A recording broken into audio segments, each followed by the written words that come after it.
Well, thank you very much, and I feel honored and privileged to be able to speak here, and I hope I can give you some further insights in what we see, what we observe in the market, and how we think that the information that we're getting today will then give an insight of what we can expect in the years to come. And I think the title of this conference is very interesting, Growth Through Innovation. Now, of course, as a dairy trader, we tend to say that market is the biggest driver for growth. We fully recognize that innovation is very important to improve competitiveness, to improve the quality of the products, and also important to do that in a sustainable manner. So I think innovation is also a very important driver for growth. My presentation today, I would like to start as following by first situating some policy milestones that are very important in where we are today and where we are going to be in the coming years. I will look then at the soft landing, which is a concept that was created in 2008 and has different interpretations depending on where in Europe you talk to dairy farmers or people from the industry. We'll have a look at the current market, and we'll look at the EU outlook.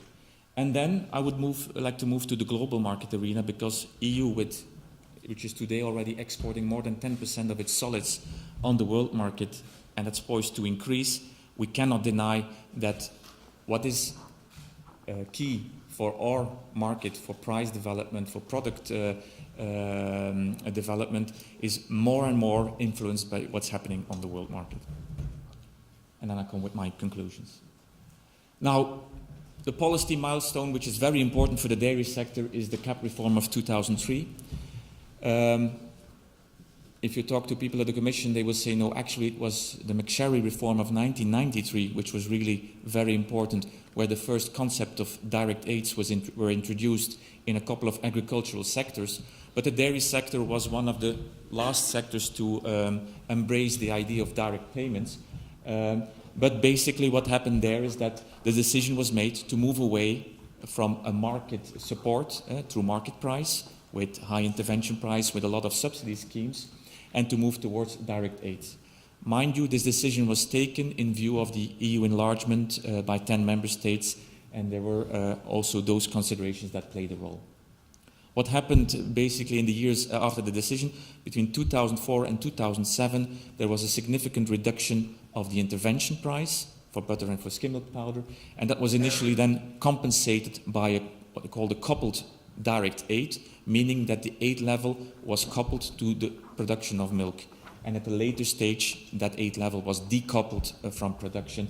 And now with the latest CAP reform, it's basically linked to land surface and no longer to production or to what sector you are in. A next very important milestone in policy is the health check of 2008. Because what was decided there, that is indeed the abolition of the milk quota next year on the 1st of April, or the 31st of March, depending how you see it. And because that abolition of the quota was not something that all member states embraced, you clearly saw a north-south divide when it came to the desire to keep or to remove a quota. There was a period, a transitional period agreed, which is called the soft landing period, which had as a purpose to basically avoid that abrupt abolition of the quota would cause too much damage for the dairy industry. And what is very important is that that transition period provided a gradual expansion of the milk quota from 2009 to 2014. And I've put a question mark at the end of that, no expansion in the final quota year. So, and why this question mark? The UK is not affected, maybe not yet, because at the pace that your milk production is growing, there might be an issue next year. But there are a couple of member states that are currently significantly oversupplying what they're allowed, what their national quota is, and will face super levies, and have started lobbying activities with the Commission in order to try to find a solution to prevent that they will have to pay significant super levies. And one of the discussions, or one of the solutions that are presented, is the milk fat correction factor, and to seek a better solution there. This debate is going on, but the feedback that we get from Brussels, from the institutions, is that it's actually very small chance that something will be changed, and that indeed those member states will have to pay a super levy. You are probably familiar also with the crisis of 2009, where because of I think initially the economic crisis, the financial crisis, there was a real collapse of milk prices. We had massive intervention, and because of that, there was a decision made. Look, we have to look at the bargaining power of the farmers, and the milk package was introduced. Once again, what we're seeing with that milk package, it is in certain member states applied very intensively, and other member states are basically ignoring the tools that are offered to the sector by the milk package. The last milestone is the CAP reform of 2013. And while you could say that maybe it's not a milestone because nothing fundamentally has been decided that is different than what was already decided before, I think it is very important because it confirmed the abolition of the quota. It also avoided that the proposal by the European Parliament to introduce supply management in case of crisis was introduced. And again, that question mark there, because what we hear basically from the Commission is that if the milk fat correction factor would be introduced to help those countries oversupplying quota, the compensation from other countries that are demanded is to have this supply management. That's a very big price to pay to avoid super levy, and so I don't think this is going to happen. But nonetheless, that's basically the trade-off that's being debated in Brussels.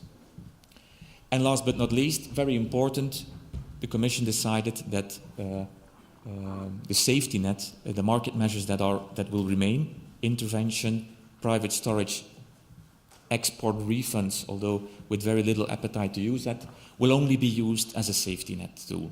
So only in case of crisis will these elements be used. And there is some concern in some member states that safety net is not strong enough. Now let's have a look at this soft landing period. What have we seen so far?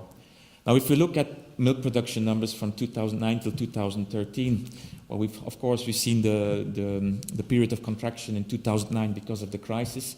We had then 2 good years of growth. Also in 2012, we've grown. In 2013, so that looks pretty okay.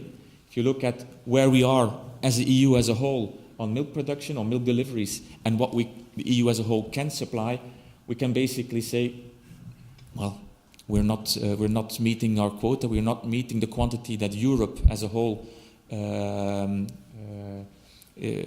sought for itself to be produced. So is there an issue? But the reality is more diverse as the European Union is diverse. What we're seeing is basically that there are quite a large number of countries that are currently in trouble. There are about 9, but when in the discussions with the Commission, we hear about 12 member states that are concerned. Those potentially will pay super levy in this quota year, and most likely will pay super levy in the next quota year. And in the next quota year, there might be additional countries that will have to pay super levy. This graph doesn't really show it because the numbers, but as we were progressing throughout the year, you clearly see that the countries with high milk production, and I have to see Germany, Poland, the Netherlands, Ireland, but also the UK, but the UK has no issues with the quota so far. We see that clearly there is what we call an Atlantization of the milk production, or a shift towards the milk belt already in this period, and it's those countries that are concerned with the potential payment of super levies. Now, very interesting is to look in this transition period how that milk production developed in the various countries. And you see, if you look at Germany, or you look at Netherlands, is that despite varying market conditions, they've continued to grow, be it at occasion at a lower pace than at other times. But other countries, such as France or such as the UK, have had periods of expansion and periods of contraction, despite the fact that we're in a single market. So that's a very interesting observation. And trying to understand what causes that, of course, there are many reasons for that. But one of the things that I found interesting is when looking at milk prices in the various member states. Here you see averages of the EU compared to a commodity-based milk price. So the red line is a milk price that you would achieve if you would only produce skim milk powder and butter. And what you see there is there are clearly periods where the milk price based on the commodities is either significantly higher or significantly lower than the price paid on average by the dairy processors to their suppliers, to the farmers. I see a couple of those moments. So this suggests that dairy farmers are to some extent absorbing some of the volatility out of the market, certainly out of the commodity market. But when we look at different countries, we see that that pattern is quite diverse. And this is, again, the red line.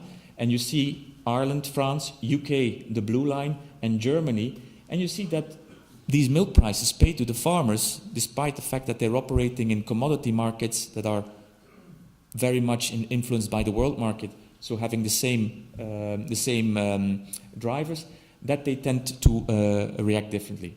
Now somebody says, okay, it's because the product portfolio is different, but if we look at cheese, we see similar differences, and there I have correlation factors, and you see that, for instance, UK, despite being a very important fluid milk market, has the best correlation with cheese prices in the EU. France is the country where there is absolutely no correlation. I'll come to that correlation factor later in my presentation. So you see that we see differences in the way the industry in various member states are responding to market conditions. And by translating these market conditions to their farmers, that could give different stimuli to milk production. So this is probably one of the reasons why you have differences in the output seen in the various member states. Now if we look at the current market, and this is the period 2012 to beginning of 2014, what is very important is we have talked a lot about price volatility, but since basically March, April of 2013, we've had a period of fairly stable prices at very high levels. We've seen that for skim milk powder and for whole milk powder. To a lesser extent for whey powder, but whey powder has been historically high for a longer period. We've seen that for cheese, although I must say, and also for milk powder, the latest price information tends to show that we are moving down a little bit in prices. And I would tend to say that's not surprising, because if EU as a whole is producing 4% more milk in the fourth quarter, and now probably also in the first quarter of 2014 than in the previous year, be it that the previous year was maybe a weak first quarter. If you produce so much more, demand is good on the world market, maybe not so good on the domestic market.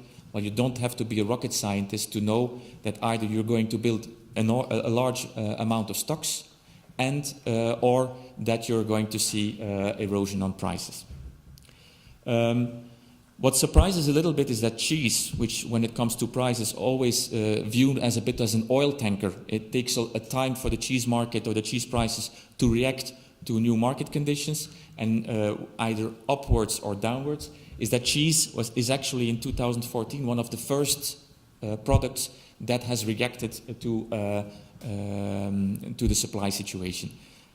And I think currently in the last 2 weeks, concerns with Russia and with Ukraine are of course also playing an important factor, because I can imagine that if you are a cheese producer and you're seeing your stocks building and you're concerned whether Russia will be taking the volumes that they have been taking the last couple of years, you might want to try to seek an opportunity to sell your product. And that downward pressure is already seen in the market. And butter was one of the first commodities where we saw a correction, but the last numbers show a stabilization. And I think it is very important to notice that we've come from a period where basically butter prices, or the butter fat price in Europe, were completely disconnected with what's happening on the world market. And we've been able to do that because of our high tariffs, but we've come down basically to levels comparable to here.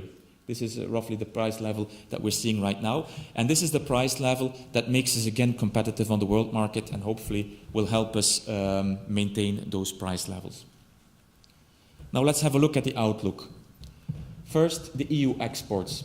And what we see there is that basically the sum of exports, from 2008 to 2012, we've been increasing our exports every year.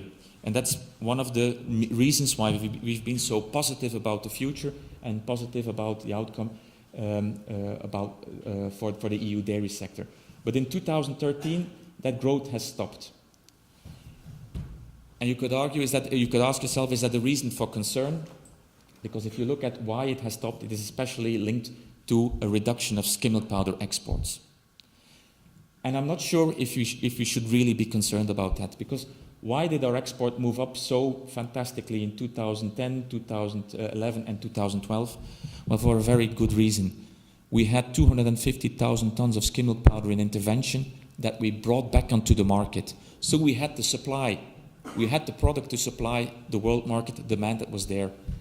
Since the second half of 2012, and certainly in 2013, that supply, that additional supply of intervention powder is no longer there. And so we're coming back to more normal levels. Maybe in 2013, the levels are probably not as strong as they should be, because in the first 6 months of 2013, our milk production was down. So we didn't have the product, and therefore, while our exports were down, especially because of skim milk powder, I don't believe we should be too concerned about that, and I think with additional supply, our exports will go up again. If we look at whole milk powder, that's a bit of a different scenario. There we've seen a gradual decline of our exports, and well, hopefully we come into a stabilization phase. Now, what is according to us, one of the main reasons why our whole milk powder exports have not done so well? I think first, a very important reason is because New Zealand, and especially Fonterra, has made whole milk powder their key commodity to supply the world market. They've moved away from cheese and really focused on whole milk powder, so they've become a more important competitor. And another reason, our fat component in whole milk powder, which is also a very important factor of the price component, has been, in many cases, and during most of this period, our fat component has been more expensive than that of our world market competitors. And as a result, we have not been competitive for whole milk powder. If we can improve that condition, if we can have our fat component competitive at world market level, we know that our skim, our non-fat solids are competitive. I believe there is a potential for whole milk powder also to turn the trend and to start picking up with growth again. Cheese seems to have been the success story. We've seen our cheese exports growing, and it's been a very intriguing development. We've seen a year of consolidation of growth that has been seen. Then we have seen a year of strong growth, another year of consolidation. I would say that 2013 is again a year of consolidation. But if 2014 is that going to be another year of strong growth, that remains to be seen. I already mentioned that Russia, our biggest market, absorbing more than 30% of our cheese exports, is a bit of an uncertainty, to use an euphemism, at present. Now, if we look a little bit further beyond 2015, beyond the abolition of the quota, what we see is that in a number of countries in the EU, there have been some very bold statements about where they see their milk production developing in the next couple of years. In the Netherlands, they expect more than 20% growth in 5 years' time. In Flanders, the region where I come from, they expect that even though the number of dairy farms will go down, but they will double in size, and as a result, this will result in 20% more milk in 10 years' time. Ireland, of course, is a very well-known claim. They are going for the 50%, the Republic of Ireland, but we see similar claims in Germany and Denmark, and we also see now, recently, Dairy UK making a claim they want to be self-sufficient by 2025, meaning they want to add about 4 million tons of milk. And I already would like to throw a question to the audience for next, because there is something that I don't understand. In the last 7 days, I have seen from 2 market analysts presentations about the prospects for dairy production in the next couple of years after the quota. And what was for me surprising is that, despite the title of this conference, Northern Ireland was a region that was indicated as a region where you will have no growth. They expect even a contraction of milk production. So, are they wrong? Yeah. Well, if they are wrong, please give me the answers and I will make sure that in the next presentation they make a correction.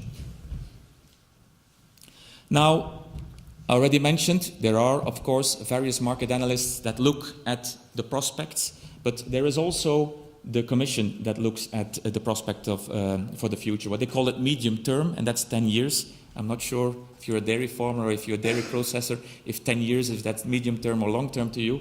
For a dairy trader, 10 years is a very long term. We tend to be very, very short term oriented. But nonetheless, what we see from the Commission is that they are actually quite moderate in what they expect milk production to do in the EU after the abolishment of the quota. Only 5% growth. And we analyzed that a little bit. But only 5% growth in 10 years, that's about less than 0.5% per year. During the soft landing, still with quota, we've been doing better than that. So there seems to be something that doesn't add up. Other studies that look at the EU as a whole tend to be more optimistic. They tend to, we see figures around 10%, which is still roughly 1% growth per year for the next couple of years.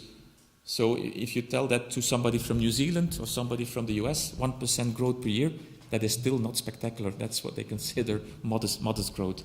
So, but that's what we expect. And I think we tend to sympathize more with the studies that see 10% growth than with the Commission. I sometimes suspect that they want to make their outlook also politically more digestible to all stakeholders in the sector. And one of the things, for instance, that they haven't picked up even in their most recent study, which was published at the end of last year, is that cow numbers are moving up. They've been seeing basically a decline in cow numbers, and we have not seen that. But what is important in their study is that they expect the extra milk to be going mostly to cheese. There is domestic consumption that will grow. Per capita consumption is expected to grow, especially in what we call the new member states, where and that will lead to some growth. There is some just normal population growth, be it that it's very small, it's about 0.2, 0.3%. And that will, of course, if you're only growing 0.5% of your milk, that will already take part of a lot of that. And they also expect that the export of cheese will continue to grow, but not at the same pace as we've seen in the last couple of years. And this is maybe important for Northern Ireland. For them, the outlook for powder is not so bright. And that seems to be in a disaccord with how the industry as a whole in Europe looks at the quota abolishment. Because what we're seeing is that there are a lot of investments that have been made or that are being made in drying capacity. And that comes to our point when we look at the figures and we look at that of the Commission. What we think is that if you have only 0.5% growth per year on average, indeed, cheese will take care of everything. But if you grow more than that 0.5%, everything that you produce on top of the 0.5% will have to go to powders. Because that's where, it's powders that will have to go to the world market, and that's where the additional milk will have to go to. This is also an overview on the product portfolio that the Commission sees. So they see production of cheese developing, fresh dairy products. Now this looks spectacular, but most fresh dairy products contain a lot of water and not so many solids. So that should be probably ignored. Butter, fairly stable. Whole milk powder, they didn't forget about it, but they basically see no growth of whole milk powder. SMP, some growth, and whey also growth, obviously in line with production growth in cheese. But if you see at the column exports, what you see there is certainly for skim milk powder and for whey powder, but also for cheese, is that the growth of production of these commodities will, to a larger extent of the current portfolio, will go to the world market. That is for sure. But if you look at the Commission report, then you would tend to think that all the drying capacity, or most of the drying capacity that's being built today, will go to drying whey solids. Now, I wanted to introduce also an element that is very important. Price volatility has been a topic that has been on on many discussions in the dairy sector.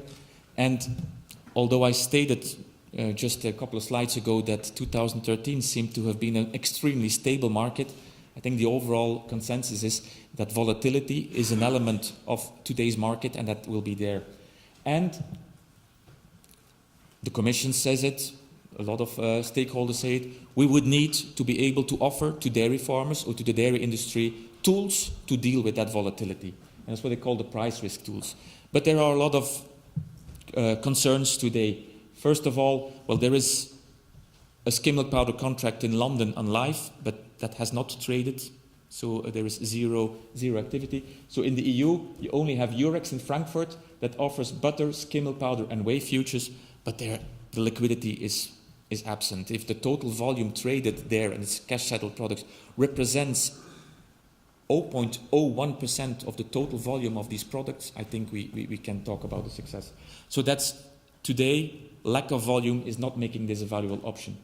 One of the reasons potentially for the lack of liquidity is that a lot of observers say that the settlement price, which is based on the French, the Dutch and the English quotation, does not really correspond well with the physical market. And therefore they say, well, if we hedge that settlement mechanism and the physical market does something different, we actually have not reduced our risk. What we're seeing is that there is more liquidity, especially in the US, in Chicago, but also in New Zealand. But these markets are today, not yet, maybe that's a thing that will come, a good solution to hedge your risk. And then I will come to that later. Our milk price models, the way that dairy companies pay the farmers, that's not compatible, or they are counterproductive. I will show that in a slide in a moment. I was at a presentation last week in Berlin where an entrepreneurial farmer with about 250 dairy cows said that he tried to hedge, to look at how that tool worked, and he had to conclude that it was not a good solution as it didn't help him deal with volatility. And I think this is a very important aspect. We still need a mentality shift. And just recently, I heard somebody from one of EU's largest dairies that made statements about price risk tools that for me were evidence of the fact that the person did not fully grasp the concept of what these tools can do. So we're still a far way ahead from that, but I believe that ultimately we will get there because the demand will come, and I think it will be the farmers that will demand or force the dairy industry to come up with workable solutions to eliminate some of the price volatility that's inherent to a market. This is a graph. I made a presentation last year, at the end of last year in Dublin, on this topic. And basically, the orange line is the milk price paid from 2008 to 2013 on average in the Republic of Ireland. And the blue line is the trend line based on the commodities. And if you hedge, basically what is your objective? You don't want the orange line, you want the blue line. That is your objective. Well, this is what I found out. If with that price model that is not well correlated with the commodity prices, you would use the futures to hedge, your outcome would not be the blue line, but would be the purple line. Now you tell me if that's a good thing or not. You're just shifting your volatility, you're not reducing it. And the reason for that is that the milk price is not correlated with what's happening in the market. There are various reasons for that, but I think that's where the critical aspect lies. And as long as you have that, futures will not be a good opportunity to hedge your milk price. Now, let's look at the global price. I hope I'm within my time. This is a map that shows you the surplus countries, the net exporting countries in red, the net importing countries in blue, and the countries which have a trade balance. Canada has a trade balance because of their fantastic supply managed system. We see India, and that's a very interesting country because when I started with EUCOLAIT roughly 3 years ago, everybody was telling to me, India is the next China. Well, the opposite has been observed because they've been selling product on the global dairy trade platform So they've increased their skim milk powder exports. But India could become an importer of butterfat in the future because consumption is growing at 4% per year. And so they need to grow their production also at 4% per year. And that's quite challenging. And analysis suggests that they might not be able to maintain that production growth and will be needing imports to compensate some of that.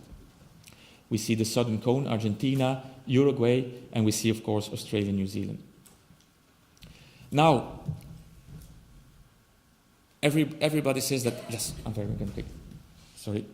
This is a graph of where is milk production going to grow in the next couple of years, and what we're seeing is that the strongest growth we're observing in the markets where you also see the strongest growth of consumption, less growth in the Northern Hemisphere, and less growth here, with the exception of South America.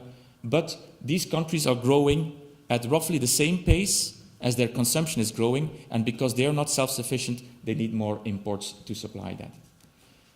This is, I'm going to go over that quickly, it's milk production in US and in New Zealand, and then combined with a couple of countries, and what we've seen last year, we had a period of contraction in the first half of 2013, and we're now following by a period of expansion, and certainly as we move into 2014, we're again in an expansion mode. And there has been no problem when everybody talks about China. What we've seen certainly in 2013 and then even more spectacular at the end of 2013, imports in China have grown. This is whole milk powder. This is all products combined. China takes everything. But if we look at the total world market, what we're seeing is that in 2013, that volume hasn't gone up so much. So what this basically says that if you take out China, the rest of the world has not taken as much product as they used to have. And I do believe that this is again an issue of supply.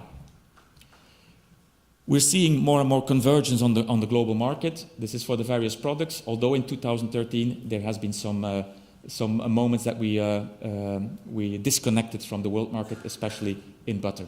But we're coming back, and US butter prices have risen, New Zealand butter prices have risen, and our butter prices have come down. So we're back in line. So, conclusions. I think we can all say that 2013 has been a special year for dairy. We have relatively stable high prices.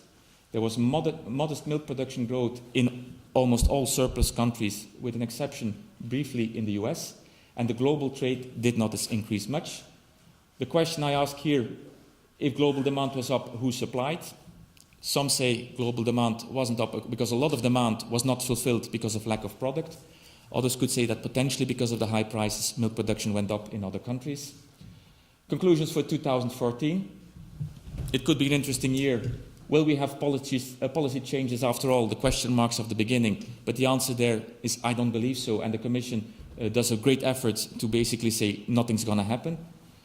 Is China shifting to an even higher import gear because their domestic milk production suffered in 2013 from foot and mouth disease? And suggestions are that they dropped 10 to maybe 15% in their milk production, and so will continue to be needing extra product, and their production growth is milk production growth long term is slower than their consumption growth. So China will be a very important factor for the future, and that's important. We're now seeing strong production growth in most surplus countries, so beware of 2012, where we had a bit of a similar scenario. We think global trade will be back on track if supply improves. Milk supply growth in importing countries at high prices, what will we see there? That is indeed a question mark. Trade negotiations are very important. We're negotiating with a lot of countries, but the most prominent one is the one with the United States. And even if both the US and the EU are net exporters, that could really be a game changer for the global dairy trade. And we believe that this will be all more interesting for 2015 and beyond. Thank you for that.